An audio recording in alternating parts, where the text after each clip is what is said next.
I don't know what to say about Brexit. I can't put it to words.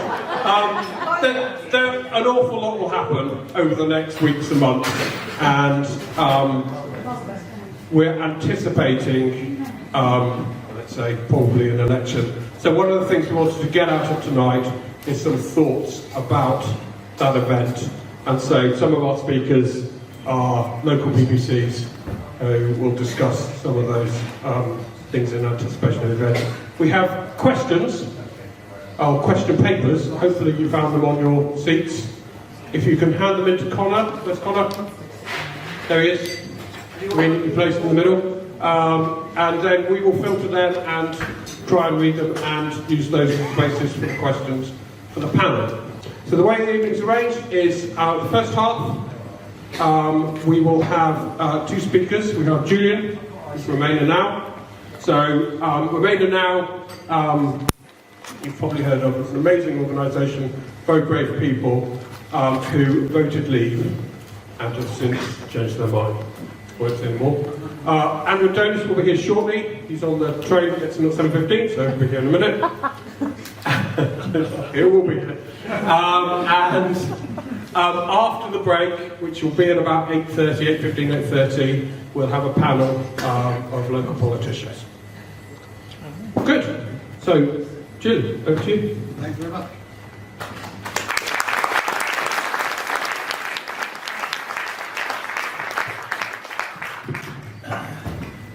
I'll assume, can you hear me? Yes. Yeah. I'll assume you were clapping Tim then and not me, because I haven't done anything yet.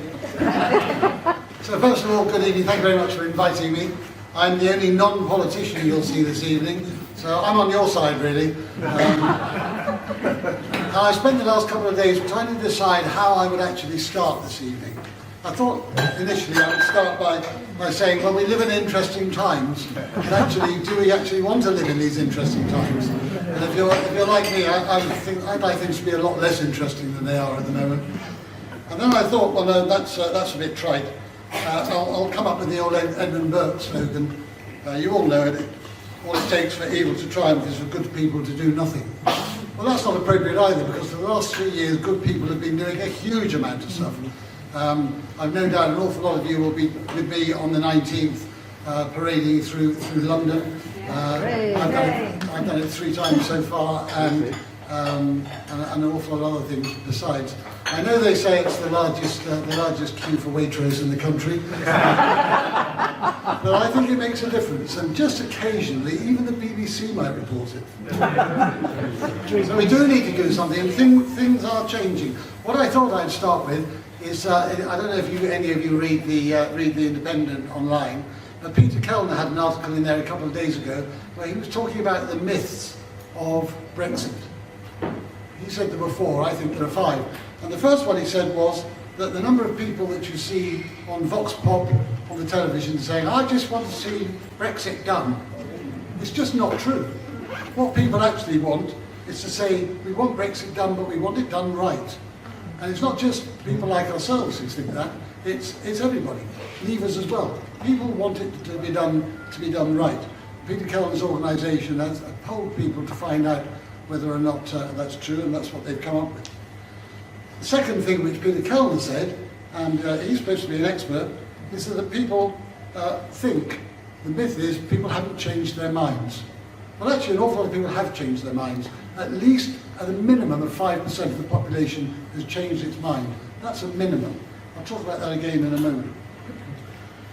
And then we have the whole business about whether or not people would vote the same way. Well, and the whole demographic. I don't know if you're aware of it, but in each year, since the referendum, and that's what, 3 years and 3 months, 260,000 people, elderly people like me, have died who voted leave. 260,000 per year. Per year. And better than that,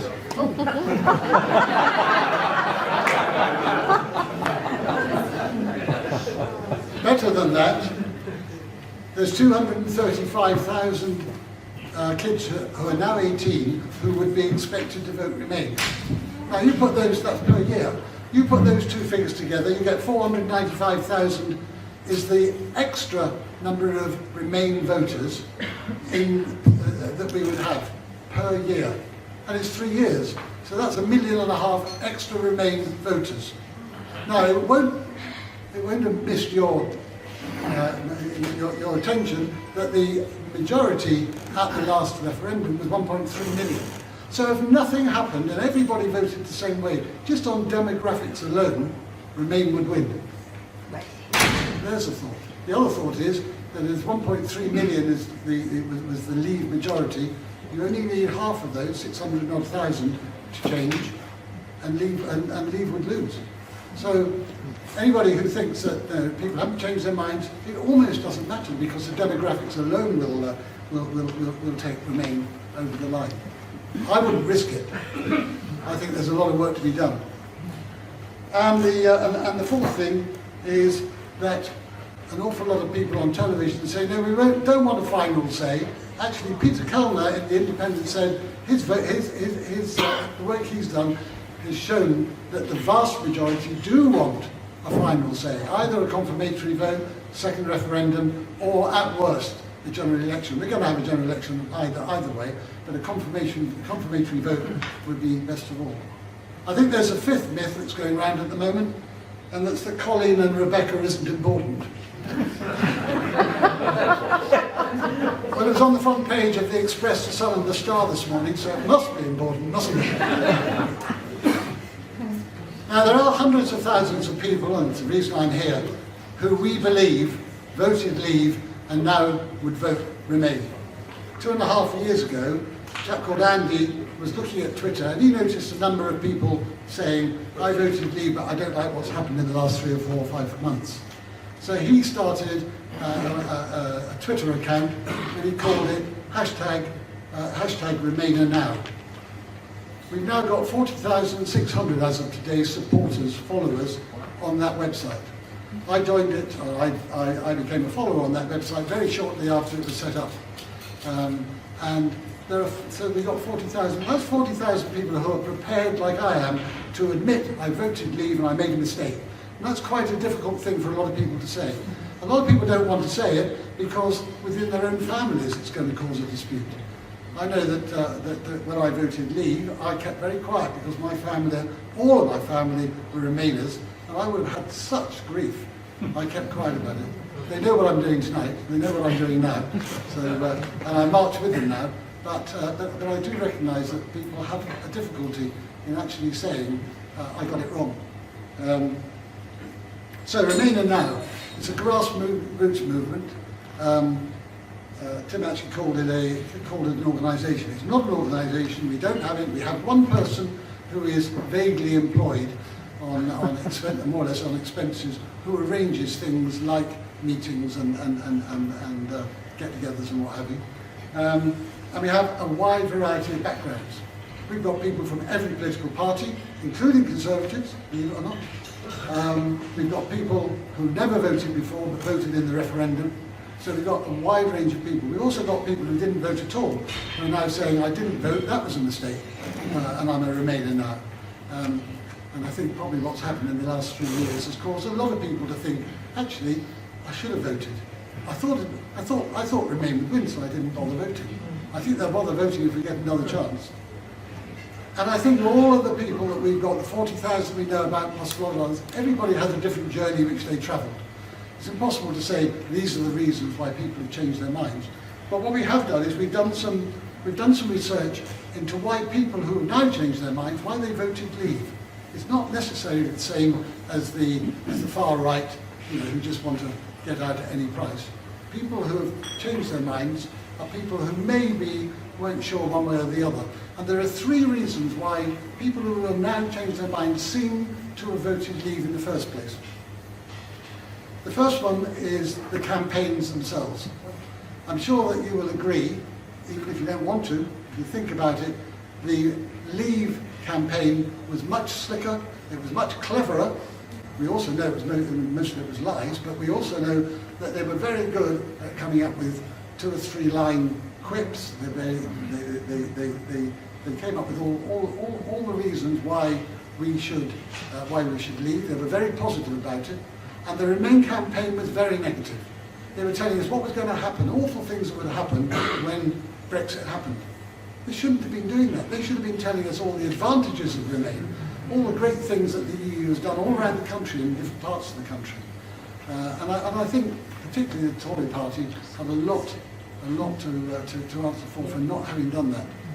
I'm not going to get into party politics as to whether or not different parties should have performed in different ways, but I think certainly, like it or not, the clever Cummings type campaign did put the Remain campaign into the shade. I've actually checked out quite a lot of the claims that we heard from the Leave campaign. It sort of shows why people who are perhaps not sure which way to go would have voted to leave. For instance, a free trade agreement that we'll have to do should be one of the easiest in human history. That was Liam Fox. Okay, well, you know, he was a minister, a fairly senior minister. You could sort of vaguely think he knew what he was talking about. I'm not sure you'd think that necessarily now. We will maintain a free-flowing border at Dover. Well, that will come no surprise to you when I tell you that that was Failing Grayling who came up with that one. On the other hand, at least he knew that some traffic did go through Dover. And then Daniel Hannan, who's a Tory MEP, often on Newsnight, he said absolutely no one is talking about threatening our place in the single market. Well, you know, if there's a campaign going on and somebody at the EU and MEP says that, you can be rest assured that he probably knows what he's talking about. Well, we did then, maybe. And finally, this is quite an interesting one. Who said, there will continue to be free trade and access to the single market? Boris Johnson. Maybe he's thinking it again now, we don't know, do we? So, that was the first thing. The campaigns themselves, I think, were I don't want to overstate it, but I do think that the Leave campaign was slicker, and I think the the Remain campaign wasn't positive enough. The second reason that people voted Leave and maybe have changed their minds now, I can sum up with 3 letters: NHS. Yeah. The NHS has a particular place in the psyche of in the British psyche, doesn't it? I think probably people in all parties, all generations, feel that the NHS is a particularly special organisation. It probably hasn't been terribly well run over the last few years. It's certainly been underfunded by successive governments. And maybe I was naive, and maybe an awful lot of people were naive to think that if we actually got out of spending 39 billion a year, whatever it was, huge amounts of money we were told about, the NHS would be given more money. Actually, if you add up what was written on the side of the bus, it came out at £18 billion a year, and they've just given the NHS 2.8 billion. And we're supposed to feel grateful for that. I certainly wasn't taken in by what was on the bus, but it was the whole thing about we'll have more money to be able to give the NHS. A lot of my family are medics. A lot of them have been telling me that we need more money in the NHS. So you know that was influential. And there were other things apart from the NHS, things like security and scientific partnerships and cultural links. They're all going to be unchanged. Everything's going to be fine. I think the one that makes me laugh most of all was being told that it was going to be good for agriculture. Coming from North Dorset and having quite a lot of farming friends, I tell you, that's not how they feel now. And the third reason, and some people will say it's the commonest reason why people like myself, and this is one of the reasons I did it, voted Leave. I wanted to give Cameron a kick up the backside. Yeah. I expect you all do as well, for lots of reasons, well, particularly now, looking back. Not because he was having a referendum, but because of everything else. Because of the sheer arrogance that Eton boys have that they can rule the country. Sadly, we're still seeing it, and I suspect we see it a little bit longer yet. I understand the frustrations that have been caused by the North-South divide. I understand the frustrations. I ran a manufacturing business for 40 years. I understand the frustrations of the way the industrial heartlands have been absolutely decimated and continue to be. People in the North particularly would resent the fact that everything is so London-centric.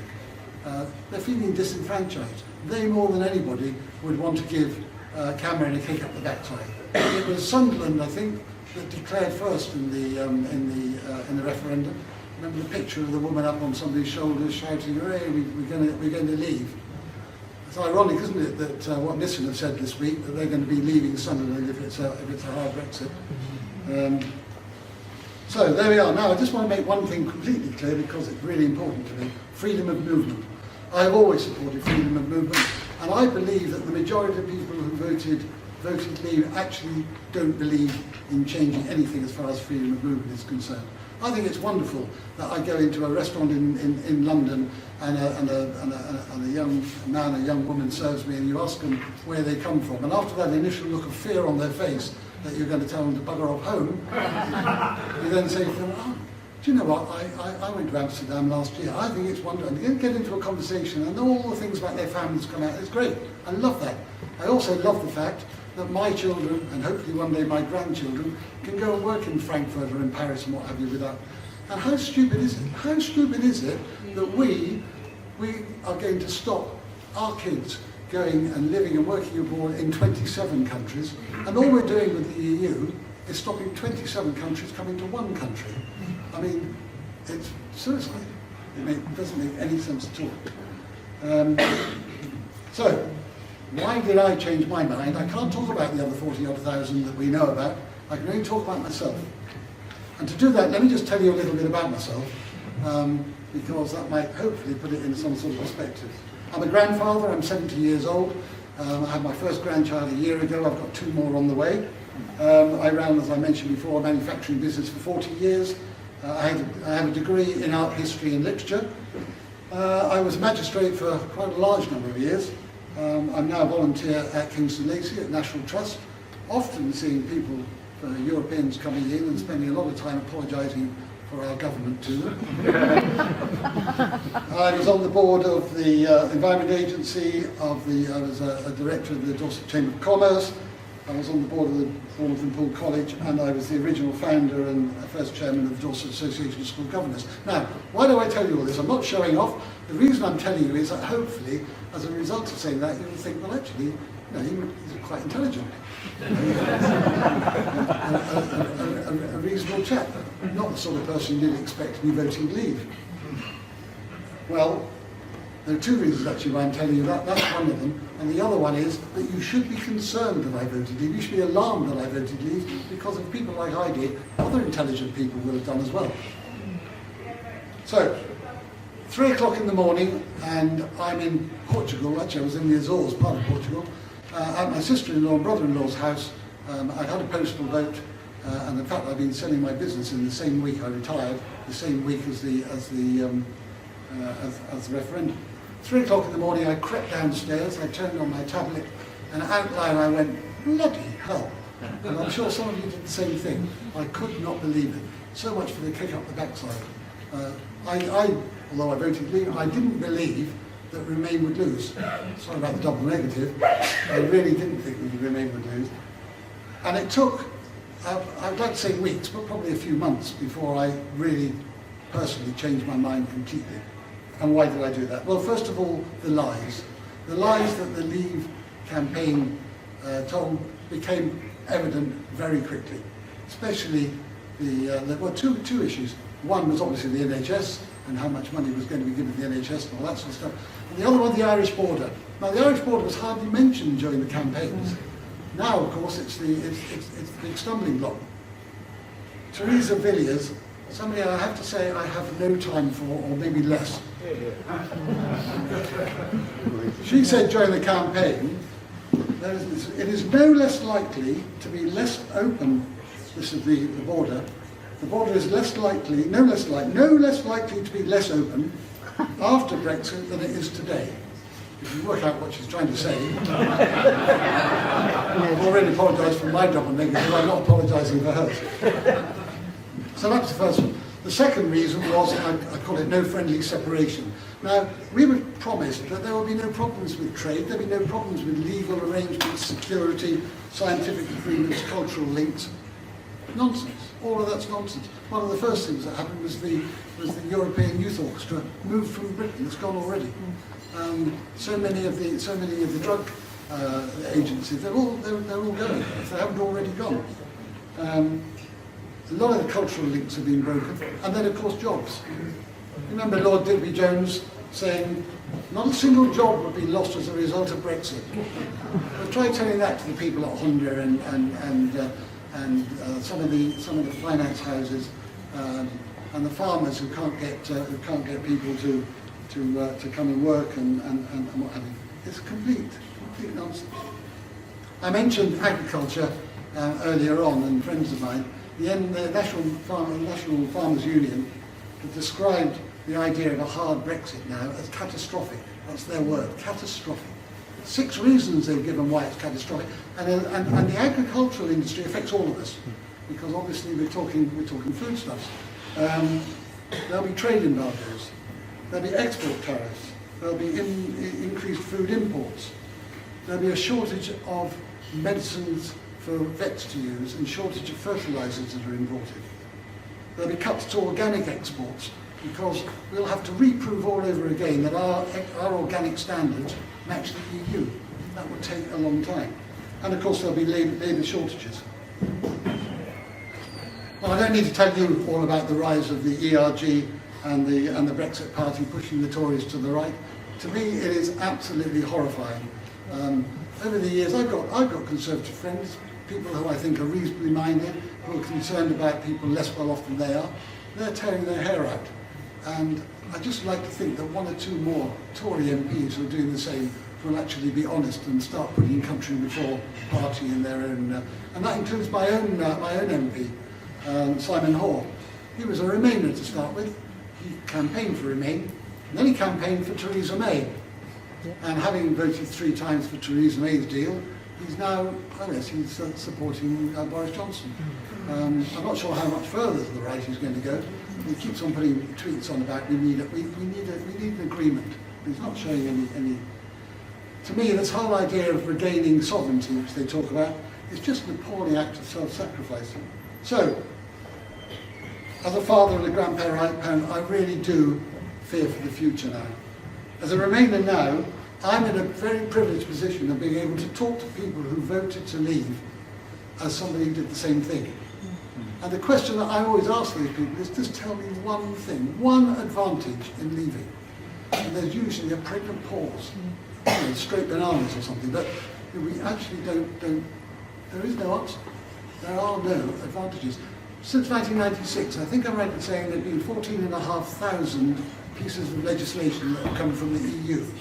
Out of 14,500, only 72 have not been enacted in this country. And when you read them, they should have been enacted because they're to do with people's working lives and drugs and various other things. 72 out of 14,500. We as a country have actually voted in favour of over 98% of the EU legislation. So what's the big problem? What is the deal? So, as a Remainer now, what do I and my fellow Remainer nows do? Well, like many of you, I write constantly to my MP. I don't bother with tweets or any of the stuff online. I actually write to him. Handwritten letters. Believe it or not, he actually replies to those occasionally. Sometimes it's just the usual standard Tory guff. But just sometimes it's a dear Julian letter, which is good. I've got my own Twitter account. I may be old, but I've managed to get 1,500 followers myself. I've marched, and I marched with the whole of my family, including my grandson. At the big march, where we had over 1 million, attached to my grandson's pushchair was a large notice which said, "My first words were bollocks to Brexit."